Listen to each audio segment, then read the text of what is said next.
So, what do you do with your children within a week after you're out of school for the summer?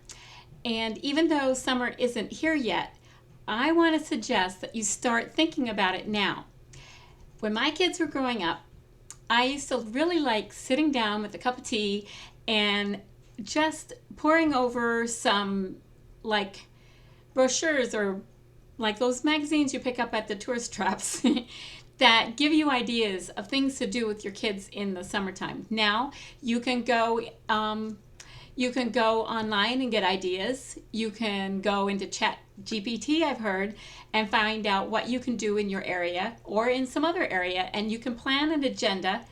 And I'm not exactly suggesting plan an agenda, but what I'm suggesting is you make a list of ideas, a summer bucket list, so to speak, of ideas of things to do with your kids for the summer.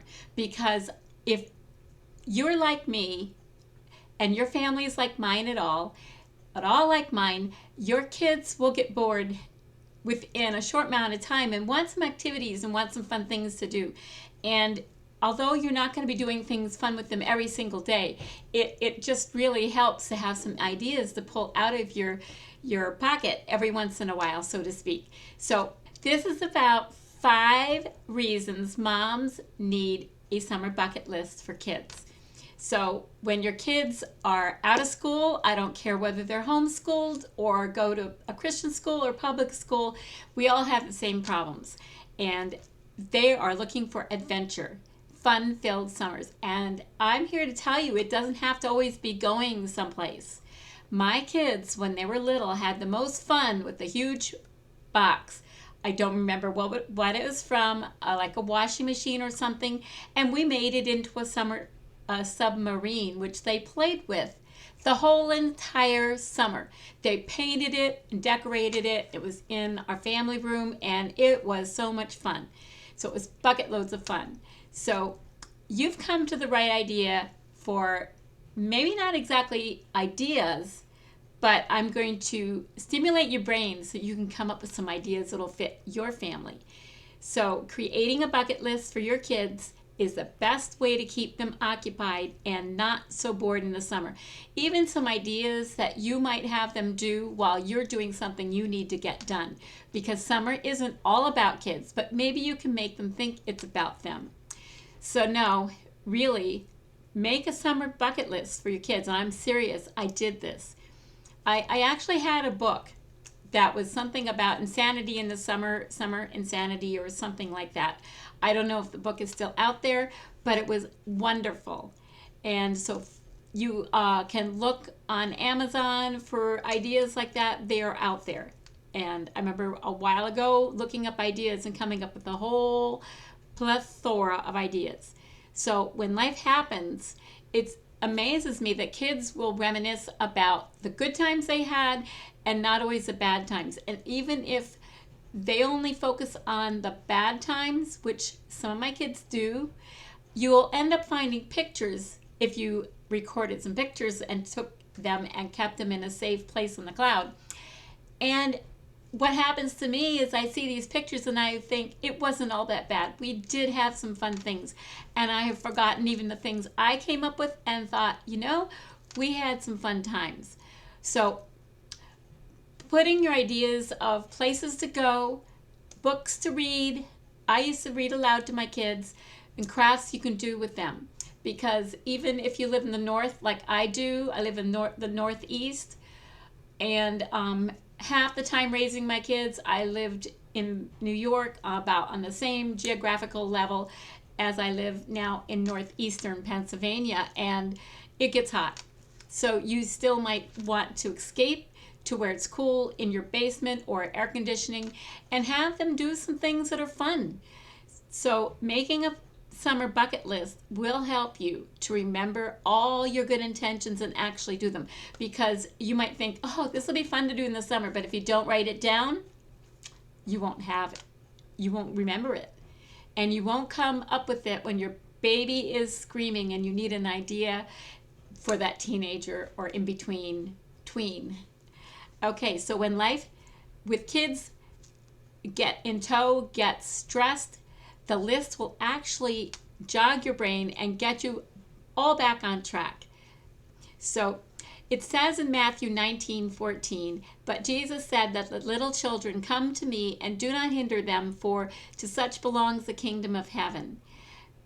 Okay, planning a bucket list turns hot summer days into adventures. That's number 2. Number 1 was probably planning it. I forgot to emphasize that. So, as much as we look forward to those warm summer days when the heat soars and the kids get grumpy and fussy, it can become dreadfully hard to remember those great ideas stored in your head.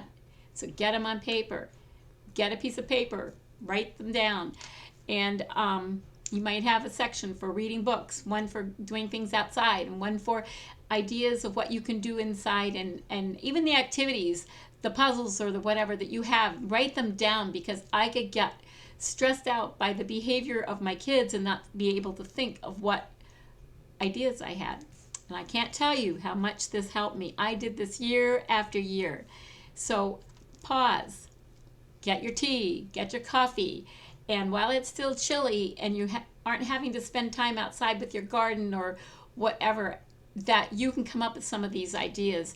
Because even if you did something out of the home once a week and still had some inside things once a week, a little structure every day goes a long way.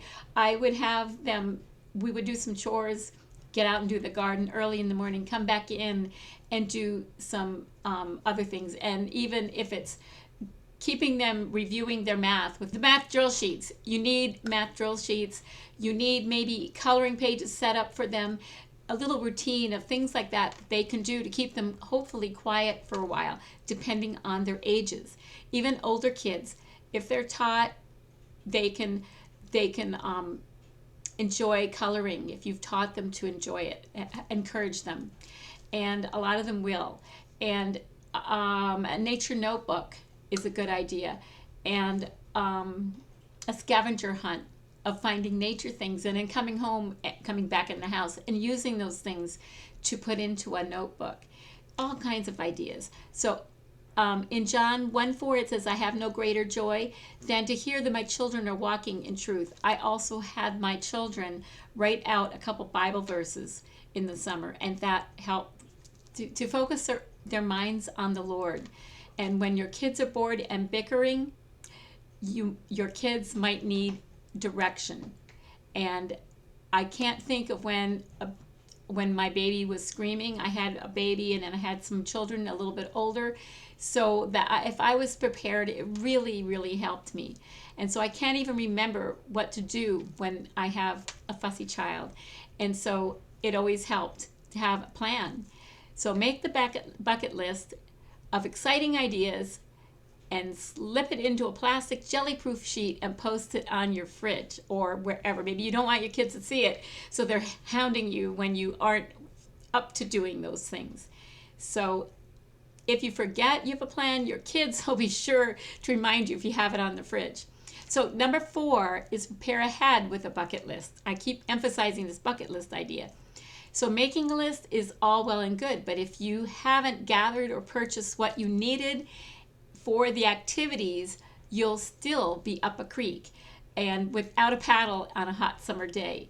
And when it's hot outside, sometimes it's kind of everybody's cranky, being inside too much. If you live in Florida, that heat can be unbearable, because I know, because I visited my parents when they used to live there. And so don't break the bank, but be prepared with the glue, the crayons, and the things that you need. The coloring book, I will buy some like neat nature coloring books and other coloring books that have to do with my child's interest, but I won't give them the whole page, because whole book, because children tend to scribble a little bit or color a little bit on each page, and once they've done that, they don't want to return to that page. I'll tear out what I want them to color that day and give them one or what they want. Sometimes, depending on the age of the child, I will give them the book for them to choose one page and then rip that one out for them. And I won't give them another usually unless they've finished that one. Okay, number 5, the last one, scale down your commitments over the summer. Your kids are home, and even if you're homeschooled like I did, they are home in a different sense. They have more free time.